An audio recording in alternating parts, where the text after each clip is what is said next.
Boris is back at COTA, but what are his odds to win? His odds and everybody else's odds coming up next.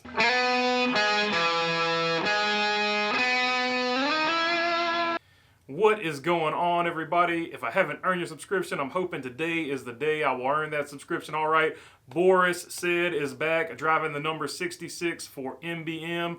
He will be at COTA. Of course, he is a road course specialist. But what are his odds to win? I would say his odds as a driver to win. He's got the talent to pull off the win. But does the equipment he's sitting in have the ability to pull off that win? I doubt that. But if you're going for a prop bet or if you're just going for a lower tier guy on your fantasy team, I think Boris would be a decent person to plug in there. But there are some other guys who I think I would actually pick over him just because they have slightly better equipment. The first of which being Andy Lally. Andy Lally driving, I think, an extra Spire car. He will be in this event. A lot of Andy Lally fans out there. He had a big following, another road course specialist. But another one that a lot of people might be off their radar is Loris Hezemans. He is driving the Hesburg Racing, that old 27 that Jacques Villeneuve was driving earlier in the season. They're splitting time here. He's going to get this road course race. He is a former NASCAR Euro champion. NASCAR Euro, a lot of road courses over there. In fact, the majority of their courses are road courses, if not all of them, depending on your series. But he is a former champion, and he will probably be able to get the job done better than any of these other guys because I think the equipment he's in is actually a little bit better than all of those other guys' equipment. So if you're going for that last pick in your fantasy team or whatever, I think Loris Hezemans is going to be your best pick there. So we got Boris and Loris. But let's look at everybody else's odds and who the odds-on favorite is going to be. Surprise, surprise. All right, so obviously the guy with the best odds is going to be Chase Elliott. He has 6 wins since 2019. He has led 27% of all the laps on the road courses, and last year he led 9% of this COTA race, and of course he got the win.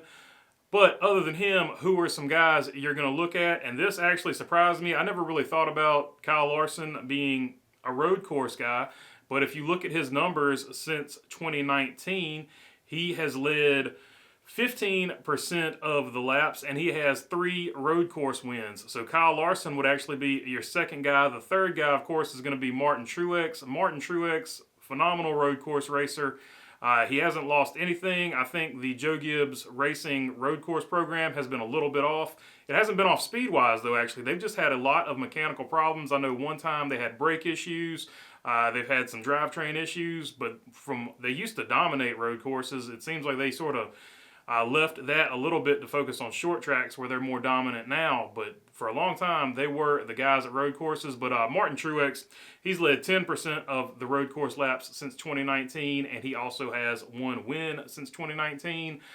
So he would be, those would be my 3 favorites. Now, just slightly below them, guys who you might not really think about, you've got guys like Kyle Busch and Joey Logano, who also led laps in this race. In fact, Kyle Busch led 22% of the laps in this race, and Joey Logano led 25% of the laps in this race. So those would be guys who just sort of that middle tier. Now, I know that they're not going to shock anybody. And also another guy we'll throw in that mix would be Ryan Blaney. Ryan Blaney gets the job done pretty well on road courses. He won the Charlotte Roval, of course, and he's just a really good road course racer, and that Penske equipment is really good equipment for a road course. Speaking of Penske equipment, another guy who might not be on this COTA list, but he actually led some laps last year before he had mechanical problems, and that's going to be your Daytona 500 champion, Austin Cindric. Austin Cindric would be another good pick for this race. He can definitely get it done. AJ Allmendinger is in this race, so of course you got to go with the dinger on a road course, right? And in fact, Colleague has the best average finish since 2019. I know they've only had some spot races here and there, but on road courses, Colleague has the best average finish of all the teams. So the Colleague equipment is good equipment on a road course, and you got a good driver in AJ Allmendinger. So who are some other guys that are sleepers that you might not be thinking about? I'm going to throw 3 drivers out here that probably nobody is going to be, it's going to be their first pick, but I think they can absolutely get the job done. And those drivers are Denny Hamlin, Ross Chastain, and Tyler Reddick. Last year in this race, Ross Chastain led about 8% of this race, and he was never thought of as a road course racer. In fact, that actually came out of his mouth that he's not really a road course racer, but He showed a lot of strength in this race, and I think he could possibly do that again. He is a guy I think that can absolutely get it done. Not to mention, he's just on a hot streak right now. He has had back-to-back second-place finishes, and the entire team has been running good. In fact, if you want to watch a pretty good video about why Trackhouse should be one of your championship contenders, NRF, Nathan over there at NRF has just dropped a video on it, so if you want to check that out, check that out. He did a great job on that. But the other guy I mentioned in there, Denny Hamlin. Denny Hamlin has led 8% of the laps in road courses since 2019. He can definitely get the job done. In fact, the way he's run and his finishes, he's almost due for a road course win here. Of course, he got the Brickyard taken away from him last year, so don't count out Denny Hamlin.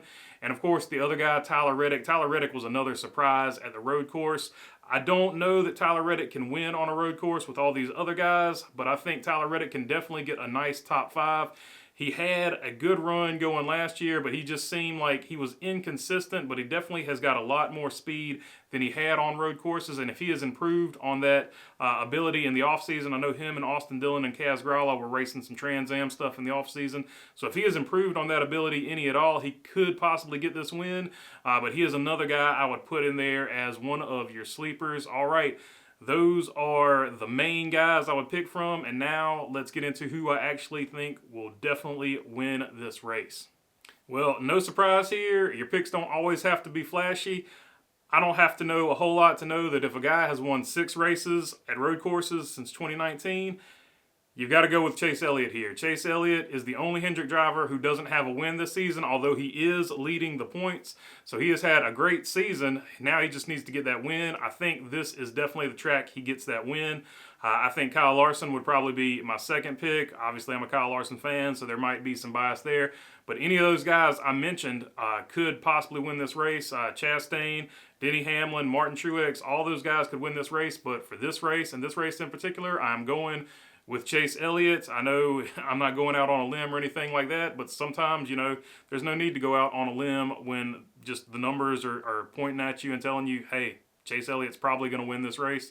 So that's who I'm going with. All right, let me know who you think is going to win this race down in the comments. If you like the content, please feel free to subscribe. And other than that, thanks for your time. Peace.